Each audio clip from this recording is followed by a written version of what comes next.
What is up, guys? Today we are back on Need for Speed Unbound because there's a few things I do want to go over on this game. I do want to admit one thing though, even though this game does have a lot of flaws, I'm still having a great time on it. So if you guys are kind of debating on picking up Need for Speed, I would recommend giving it a shot. Despite a lot of the flaws, I do find this game to be pretty fun, and I would say a lot of players do overall actually enjoy it. But nonetheless, guys, in this video though, I do want to go over my top 5 things that actually do need to be addressed on this game and or not actually be in the next Need for Speed game to really make these games actually shine and be a lot better. I'm sure a lot of players are going to feel exactly like I do, and they don't actually want to see this game fail and or see like the Need for Speed franchise basically go away.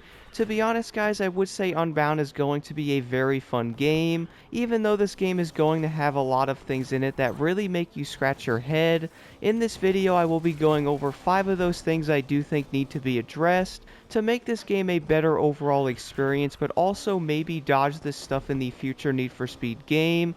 So jumping right into this here, starting off with number 5, I would say is going to be one of the things that many players also are no. So jumping right into this, starting off here with number 5 is going to be one of those things I did not understand since day one. Why did they actually make single player and or multiplayer separated from each other? If you guys are wondering, by the way, all the money you do make on single player and or everything you actually do on single player doesn't matter on multiplayer.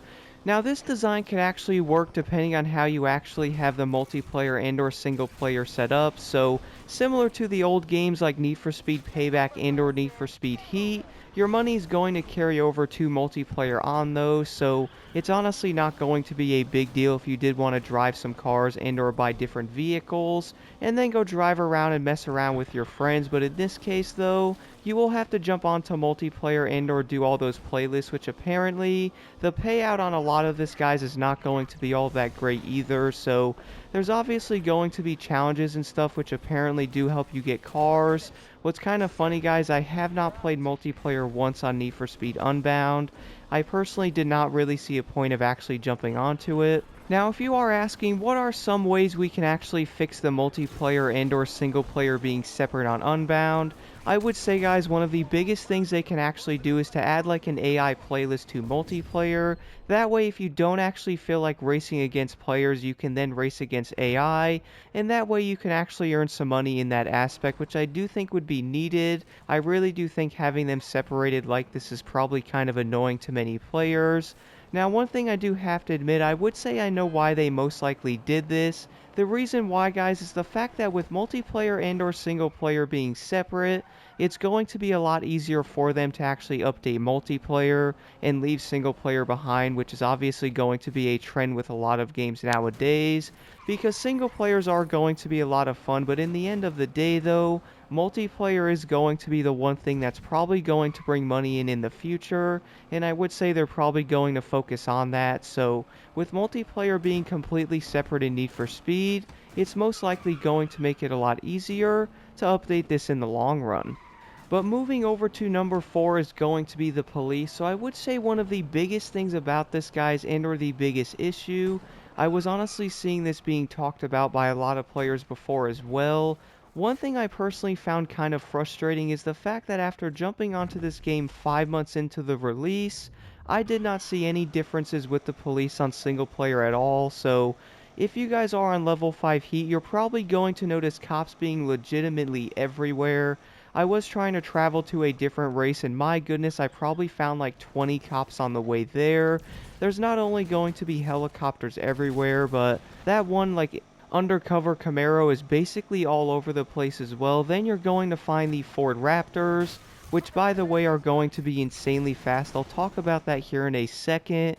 But my goodness, you basically can't travel anywhere, and hitting level 5 Heat is obviously going to be way too easy for that matter as well. I noticed some of the events are 2.5 level Heat, and then some of them are like 1.5. So if you guys do 3 events, you're already going to be level 5. So if you were to want to do some of the like level B and or A races, You are going to be in for a treat actually trying to go around the map with a level 5 heat in a B-rated vehicle. My goodness guys, the cars are barely fast enough to get out of the cone of most of the Raptors, and obviously going at a slower speed and encountering one of those Camaros, you're most likely going to be doomed because for one, you might not be going fast enough to actually destroy it, and if you do happen to pass it as well, you're most likely going to be caught because you're not going fast enough. I do find this insanely annoying because if you did want to drive around a B vehicle, you're obviously not going to be able to do that because of how annoying the cops actually are. And I would say a lot of players are most likely going to notice this even in an S+. My goodness guys, even in a fast car, the cops are legitimately going to be all over the place.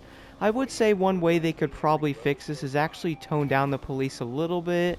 Maybe make less of them around the map. I would say it's a bit cluttered. I honestly would wonder how many cops can spawn in at one time if you can actually destroy all of them. I might have to test that out in the future, but now, one of the ways you could probably tone down the police as well is the fact that make the heat levels similar to GTA, and you can actually gain heat levels and or lose them to make it go down as well. I feel like that would honestly be pretty awesome to do it that way. And also guys, if it was designed in that aspect, you wouldn't have to worry about driving around with all the police. Legitimately being on every single corner around the map, I would say it's a bit overdone if you see like 10 cops in one street. I really do think it's going to be annoying for many players, so hopefully that's going to be addressed with this game, guys, even though we're actually 5 months in. If not, though, I really hope the next Need for Speed is hopefully going to have an overall better design for the police. Don't get me wrong, guys, I really do enjoy messing around with them. I also had a great time on Need for Speed Most Wanted 2012. I do think the game obviously needs cops in there to make it more entertaining. But I also think to a certain extent they can probably design the heat level just a bit differently. That way it's not going to be a chore just to drive around the map. And then moving over to number 3 on the list is probably going to be pretty obvious. Making money on single player is going to be an absolute chore. I would also say this could probably go into multiplayer as well, but my goodness guys, single player was honestly kind of odd to me because for one, all you can actually do is the randomized events in the game as well, and there's honestly not going to be that many of them. I was noticing in a week's time on here, at least the week's gameplay that you do have, like day and or nighttime, I would say you could probably make around 1.5 million and maybe around like 1.2 million as well, depending on how lucky you get with the events. I wouldn't say this is going to be terrible, but at the same time though, I really do think a lot of players would actually like to be able to pick their events. And not only that guys, yes, if the event actually pays $80,000, you will have to pay like $30,000 just to get into that one event. So even if you guys do bet on one of the racers, you'll most likely walk away with maybe 55K. And then that's also going to go for the other events as well. So a lot of them normally only pay about 20 to 30,000. You're honestly not going to make much more than that. Now, some of the events do pay like 40. That's going to be like those special ones with the cars that do spawn randomly, which by the way, are not always going to be a nighttime and or daytime as well. If you guys were wondering, I'm sure a lot of players know this, but in daytime, it's going to be like an actual time trial. Then at nighttime, you have to lose the police and then bring it to that said location afterwards. So you can obviously make a lot of money on the game depending on how lucky you might be on that one day or night. The most I've probably ever made on a nighttime is probably going to be like 250K or so. I really don't think you're going to be able to make more than that. And let's be honest though, who's actually going to do some of these events, guys, where you make $5,000? Who actually wants to make 2 grand as well on some of these events? I feel like a lot of players, including myself for that matter, are most likely never going to touch these other events because most players, including myself, are not going to do the events that pay you $2,500 and or some of the ones that are kind of special that pay $5,000. I really do not see a point of actually doing these events. And what's kind of funny is not only are these events going to pay $5,000, you will also probably have to use a level B and or a vehicle. And let's be honest guys, if you are on heat level 5, that's going to be an absolute nightmare. And then moving over to number 2 on the list, I would say is not only going to go for Unbound, but also the future of Need for Speed as well, and that's the fact that this game basically has no endgame and or is non-existent for that matter. I did see a lot of YouTubers saying this as well, and that's the fact of once you guys beat the single player, you basically have no desire to actually play the game anymore. You basically jump into the day and or night cycle and hope you're going to get a nice change of events and or ones that actually give you a decent amount of money. I don't understand why they didn't actually add like some of those grand type of events in once in a while. Maybe you can actually do them like once a month in the game or something like that, or maybe it's similar to like the Crew 2 where they add like different events into the game that you can't complete. That way you can actually get like a bit more money and or some more cars or something like that as well. But instead the weeks are going to be completely empty, and when you guys jump in and try to farm some money, it's obviously going to be fully based on RNG in that day and or night cycle. I really do feel like this is going to hurt the overall like end game and or campaign aspect of Need for Speed. I really do hope the next game doesn't have this same design to it. I also would love to see like those grand events show up in these weekly cycles as well. I really feel like that would actually greatly increase players wanting to play the campaign, which by the way, most players didn't actually even beat the single player on this game anyway.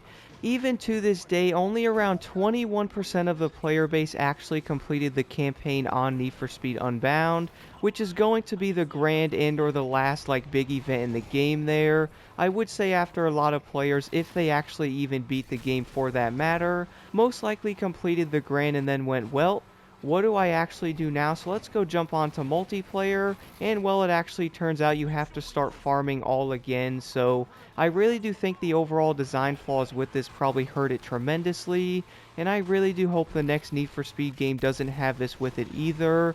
I really do think there is a lot of ways they can probably make this a lot better though, and actually keep players engaged, like adding that grand event once in a while to give players some more cars and or some extra money as well. Because if you guys don't actually do that, to be able to buy something like the Bugatti, you're going to have to do like over 2.5 weeks in-game of gameplay to actually do so. And that's going to be getting around $1.3 million every single week as well. Which by the way is not going to be guaranteed, because every single event is going to be randomized. And then moving over to number 1 is probably the most discussed thing in Need for Speed Unbound. The way they actually did the effects when you are racing and or like drifting and or jumping, I feel like a lot of this many players did not like for that matter. Now one thing I do have to admit though guys, I was kind of mixed on this in the beginning, but the more that I played Unbound, the more that I actually started to like how the effects were. I really do think if they were to add effects like this into the next game, which I do think would probably make a lot of players riot, I would say the best way to do this is to make it to the fact that you can turn it completely off if you don't want it. I feel like this will be the best way to do this. That way if you do like the effects, you can keep them on, and then obviously if you guys aren't feeling them, you will be able to turn them off as well. I would say if they do actually have effects in the next game, this has to be on release as well. That way it's not going to annoy a lot of players and or frustrate people either. But let's be honest guys, I would say the next Need for Speed game is most likely not going to have these effects. I really do think guys the art style of Need for Speed Unbound is pretty awesome though. I do like the direction they took with this, with how like the characters are animated.